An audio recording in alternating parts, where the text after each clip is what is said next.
You have arrived at Laughbox, the podcast for the Association of Applied and Therapeutic Humor. We are so excited you're here. Welcome to Laughbox, the official podcast of the Association for Applied and Therapeutic Humor. I'm Jim Bob Williams. And I'm Katie B. And our very special guest is the director of International Humor Month. He's a well-known author, speaker, and just all-around wonderful person, Andrew Tarvin. Thank you. Thank you very much. Thank you for having me, as well as part of this very exciting month that we are amidst right now. We're having a good time. Andrew is the first director of International Humor Month. The announcement was made, I believe it was back in December, that AATH was going to be now the, shall we say, the overseeing organization for National Humor Month. Those who remember National Humor Month, it goes back a long way. It goes back to Larry Wilde, who started the effort. Larry was a comedian and writer, and he also established it, got it on the National Days calendar and other things.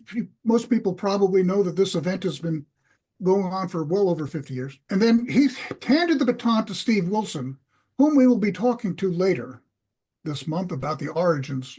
But Andrew, the first big change, we're going from National Humor Month to International Humor Month. Why is that? That's right. First of all, we think that humor is a universal thing. I like to share. I think that to humor is to human.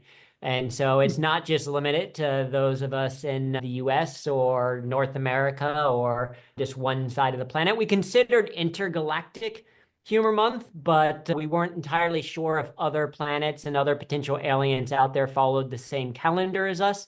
So we stuck with International Humor Month. And the goal for the month, as we carry on this tradition from Larry and from Steve, is ultimately to spread the word about the power of humor, how it can transform and impact people's lives in a positive way beyond just entertainment. And we know that can happen internationally. We know that's not just reserved for certain types of organizations or certain type of people, et cetera, that there are people who are doing great applied and therapeutic aspects of humor all around the world. So we wanted to be inclusive of that. Exactly. So question, you established a set of humor awards. Could you tell us a little bit about them? Yeah, absolutely. My passion for kind of Humor Month and the Humor Awards in general comes from this background and have a background in computer science and engineering.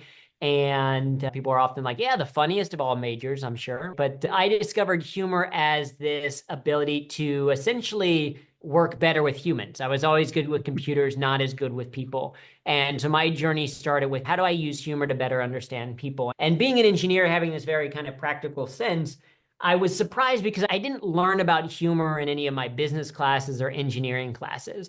And that's part of what prompted me to start speaking about humor in the workplace more, was like, more people need to know about this. And so Humor Month in general, the goal is to spread the awareness of just how powerful humor can be. And the Humor Awards are an extension of that. I know from my time at P&G, what they always talked about, the cliche is that what gets measured gets done.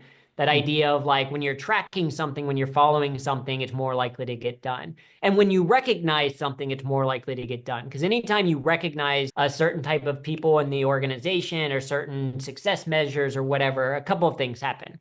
The first is that people start to aspire to do that. If you could potentially win an award for something, you're like, oh, maybe I want to do that something because I want an award. That would be nice. So you start to aspire to achieve that thing. The second thing it does is that it tells the people of the organization that, hey, we're saying this is important because it's important enough for us to make an award about it. And then finally, you're giving people beautiful case studies of successful examples of that thing in the past. And so that's our goal with the Humor Awards, is all three of those things. We want to say, one, this is absolutely something that is worth recognizing. Two, we want it to be something that people aspire to. Oh, I want to nominate myself for these awards and see if I can win that so that we can learn. And then most importantly, we want to create case studies for people so that you can say, hey, if you want to use humor in your work, in your life, in education, in healthcare, wherever it happens to be, here are some different people that have done that successfully in the past. Maybe I can mirror that from them, or I can take inspiration from them. And I guess the last component of it is we also want to recognize the hard work that people do. You know, Katie B and Jim Bob, both of you have done tremendous amounts of positive work in this community. So it's like, yeah, we want to make sure that we're spotlighting those things just as we want to spotlight other people. Okay. So the Humor Awards are going to be given on April 30th. And so how do people nominate and get involved in that? Yeah, so if people go to either they can go to humormonth.com. That's our kind of central repository resource for all things Humor Month. So you can go there, and if you're not already signed up, you can get daily notifications of everything that's going on each day. You can see a calendar of what's coming up and register for events that we're doing or things that are happening. And also we have a link there to fill out a nomination form. And I want to be very clear, you can 100% absolutely nominate yourself. Because sometimes people that know the best work of what someone is doing is you yourself, and other people may not have the time or even know how to initially nominate you. So do not feel bad at all if you are someone who is in this space and you're like, I've done some cool things. Feel free to nominate yourself for one of the awards. Absolutely. We're happy to recognize people. All right. Thank you. Now, tell us a little bit about other activities that are planned for, you can tell us about activities that have happened or activities that are going to happen the rest of this month. For sure. So we've got some kind of themes that are happening. So some of these things have happened, some things will happen in the past. But as I mentioned, in addition to wanting to spread the good word about humor and raise awareness around it, we also want to spotlight people who are really doing interesting things. So of course, we have these different Laughbox episodes with you and KDB, the two of you both wonderfully hosting and sharing great words and hearing from the future from Steve Wilson and from Danny Klein as well. So we've got these spotlight sessions on things where we have sessions or we have a curated list of seeing humor in action. So we've already shared list of humor in action on business. So some of the top TEDx talks on how humor applies in the business world. We've also got just recently did healthcare as well. Coming up, we've got humor in action on the education space as well as just life in general. So TEDx talks and other inspiring talks that focus on that. We are sharing research as well. That's one of the things that I think surprised me about humor when I was first reading about it is I think intrinsically we all know, hey, when we laugh, we feel a little bit better.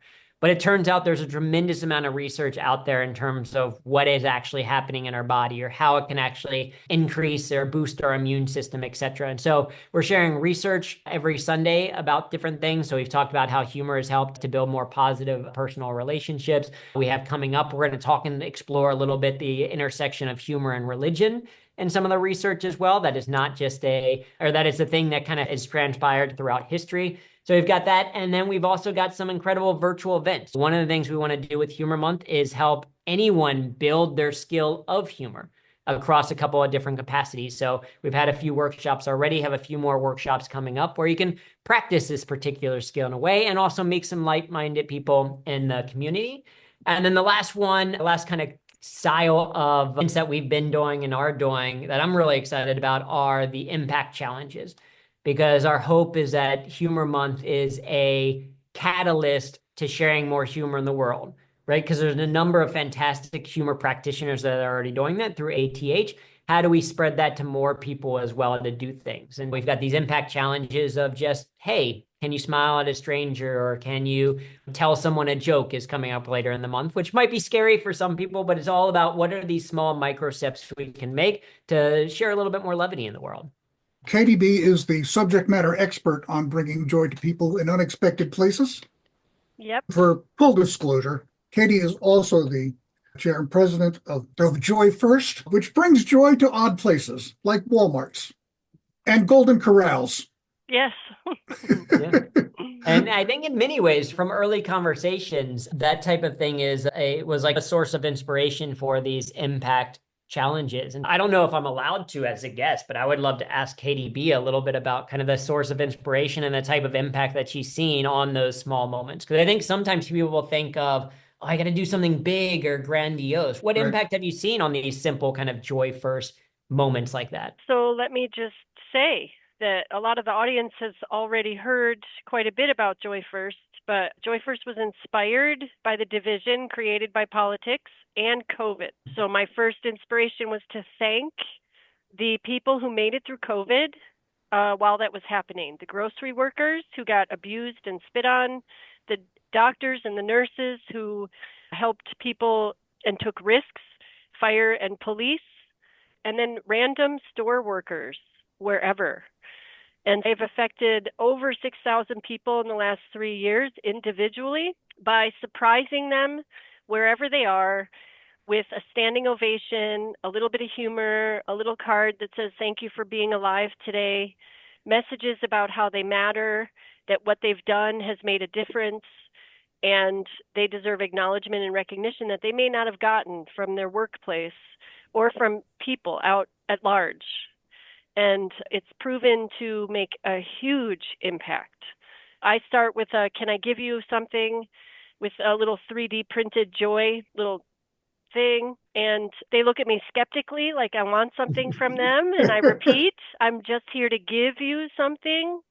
And then I start the standing ovation and the gratitude and recognition, and a lot of times they cry. And then they tell me their stories. And I sit and listen to their stories and give them a lift.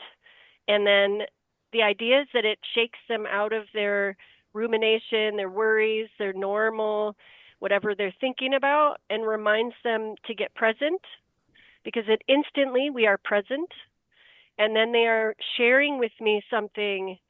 And I really believe that it's such a heart-centered moment that it affects both of us. It's completely reciprocal and proven to be very important. And I survey each person that I give a joyful moment to, and 100% suggest we continue doing this and give joyful moments to everyone.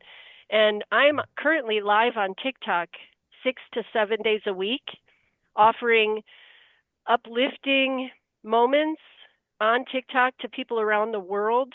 I've had Ukrainian folks, I've had Palestinian folks, I've had Russian, I've had Myanmar, all of Asia, people around the world come to my room so that they can get a moment of joy, whether they are acknowledged, uplifted, and now the whole room takes part in uplifting. And I talk every day about kindness, giving a smile to a stranger, looking someone in the eye and complimenting them about maybe something they chose to wear that day because maybe it has meaning to them, and less scary things. I do workshops about how to talk to strangers in a way that allows you to be open and witness any resistance and how to deal with that, any sort of confusion about what you need to do talking to strangers, because I found a lot of people are very afraid, but it's just not that hard to turn around. I have a song about it too. It's called "Turn Around and Look at Who's Behind You.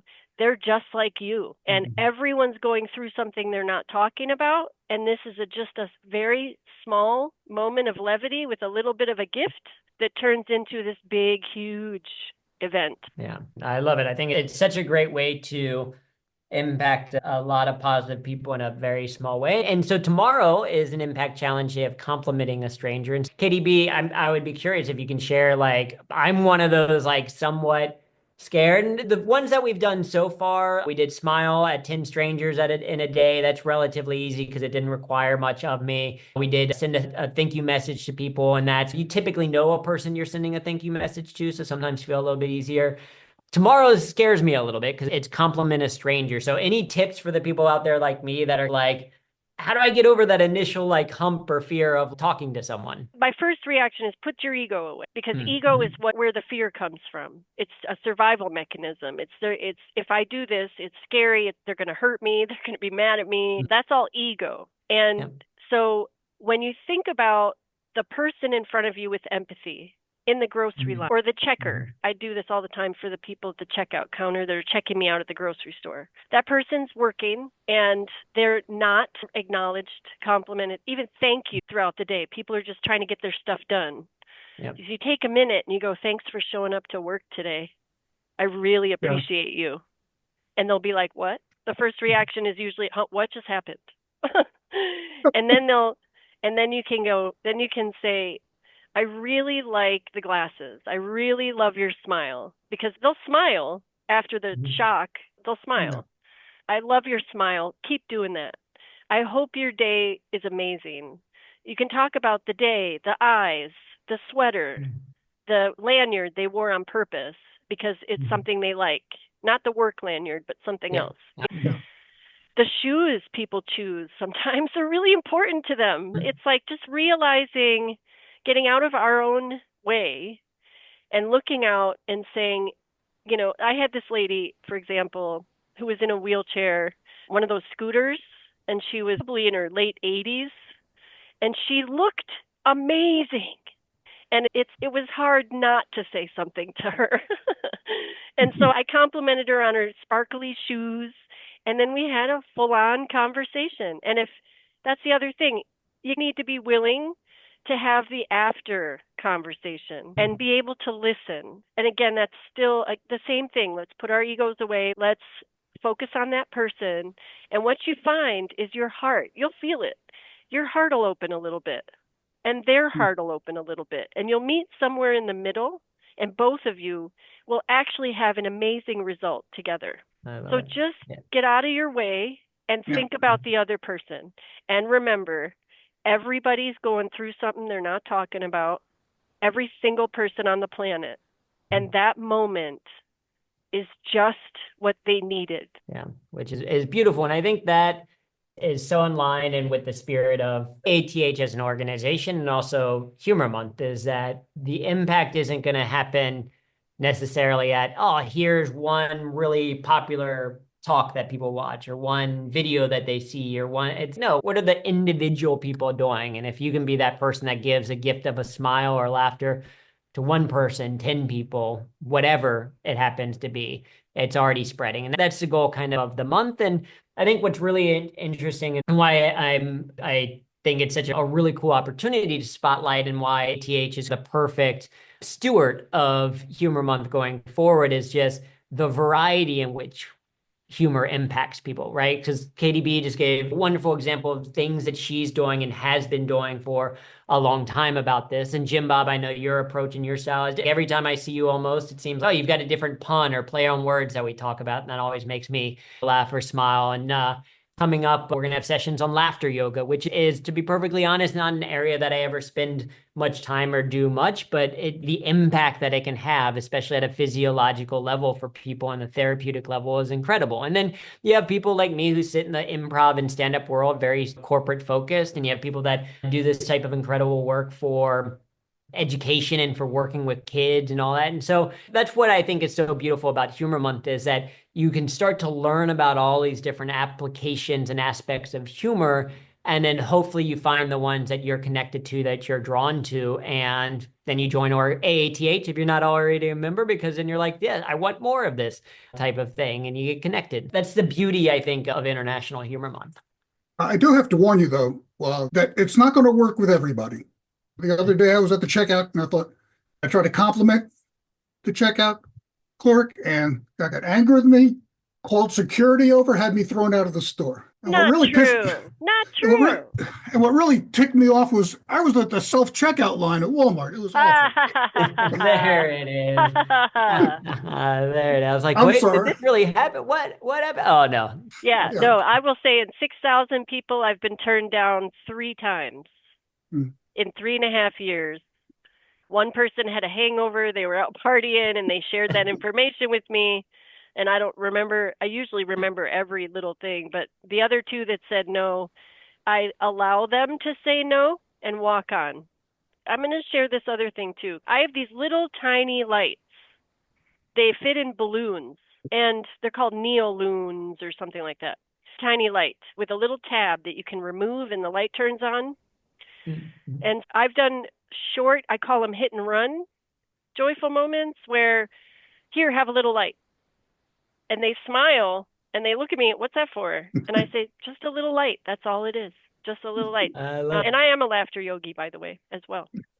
Yep. See, exactly. I think that's the beauty of it, because you want to find the kind, the style, the people, and everything that resonate with you. And that's AATH has all of them, has all the different kind of backgrounds and experiences. And I think that's, like I said, that's the beauty of kind of Humor Month, and why I'm also really excited about what we've done so far and what we continue to do throughout the month, is that it covers different things. So some people are very skilled humorists already, but maybe the inspiration they need is in an application, or in mindfulness things every day. Some people are maybe relatively new for it and they're like, hey, I'm on board with this, but I don't have the skill set yet there. So that's what the skill workshops are for. So it's all meant to be a variety. And then, of course, we have the humor awards to recognize those people and have some fun ways to celebrate. No, for me, it's been an honor to be and continues to be honored to work on National Humor Month, because for the past few years, similarly for me, started during the pandemic, I started doing 30 days of humor. I was like, that's in April, because I didn't know the history of it. And that's why I'm super excited to hear the conversation with Steve Wilson in the future, is the fuller background of it. I just saw on some random calendar that April was Humor Month, and we were in the pandemic in 2020. And all of my events and travel was canceled. And so I'm sitting at home and I was like, okay, what can I do that uses this skill set? Because I'm not a doctor, although there is a DR in my name. That's as close as I am to a doctor. And there's very limited in terms of things that I could do. But it was like, okay, can I share more humor? And that's where 30 Days of Humor came from. And it's been a thing where, no, I think it's a wonderful time to focus on it. April is a perfect excuse to do it. And the goal is that it starts to become a little bit more of this habit, and you do. Because I imagine for you, Jim Bob, I imagine that puns and just a thing. It's like, you don't have to like work really hard for it. It's now, you've trained yourself to be able to share those things. Or KDB, I'm sure it's now, no, the joy first stuff that you're doing is now just a habit. It's a thing you do every day. And that's what we want to try to create, is if we do this for 30 days, and hopefully this becomes not just a thing that I did once or a thing that I do in April, but becomes part of the way you live. I do want to say, once you start using humor in places that don't expect you to use humor, it's wonderful to watch what happens. Mm-hmm. Okay. I've found, and I am a graduate of some of Andrew's workshops, so can't say I'm biased here. You helped save me during the pandemic. Give me an outlet to help. If you didn't save me, you saved my wife, although she would have had to listen to all my jokes. But seriously, the first time you use humor to an engineer, to an accountant, to a doctor, to a nurse, to someone who's stressed, and they're not expecting it, they're taken aback, and then they laugh, and then they're so glad that they've laughed. And then they wonder, why hasn't someone done this before? There's so many opportunities for fun, for kindness, for humor, and we don't take advantage of them. And I think that's why our workplaces, our medical facilities, other things like that, are such stress generators. And Andrew, you've all people know the research probably better than anybody about what does that. Where ATH, humor helps, humor makes a difference. And that's why Humor Month is. And hopefully through Humor Month, we'll be able to take the message to the rest of the world to start using humor therapeutically and make our lives better. I'll cheer to that. Completely agree. All righty. So again, let's repeat for folks that are just happen to get here, the one get involved in Humor Month, where do they go? Who should they call? Yeah, don't call me. I'm an introvert. I probably won't pick up if it's an unlisted number. But where you can go is you go to humormonth.com. That'll send you to the TH page, and that is our kind of repository, our center for the entire month. And so that has on the page, we've got the easiest thing is you sign up for the daily notifications, and every single morning in your inbox, you get a kind of a notification of what's going on for that day, the link to how you join or register, where to see the information and share, etc. We're also having conversations in the AATH Facebook page. We're sharing it in, if you're an AATH member, then in the Trade Week community as well. We're having some conversations and things there. But humormonth.com is the primary place to start. It's got resources to all the other stuff. It's got links to things. It's got other resources you can share more about the history, all that kind of stuff. Yeah, so just go to humormonth.com. So again, this has been Laughbox, the official podcast of the Association for Applied and Therapeutic Humor. I'm Jim Bob Williams. And I'm KDB. And our very special guest has been Director of National Humor Month, Andrew Tarvin. Andrew, thank you again for coming and talking about this event. And we're looking forward to the rest of this month. It's a shame April only has 30 days. Exactly. We got to continue it on into the future and for each year. No, it's been an honor chatting with both of you. And thank you, for the opportunity to share more about humor, and KDB for some of those specific applications that's going to really help me tomorrow's challenge of complimenting a stranger. All righty. Thank you. Excellent. Laughbox is a production of the Association for Applied and Therapeutic Humor. Visit us online at www.aath.org. Follow us on social media, Facebook, Twitter, Instagram, or LinkedIn. Music by Gary Rubio. For more information, www.garyrubiomusic.com.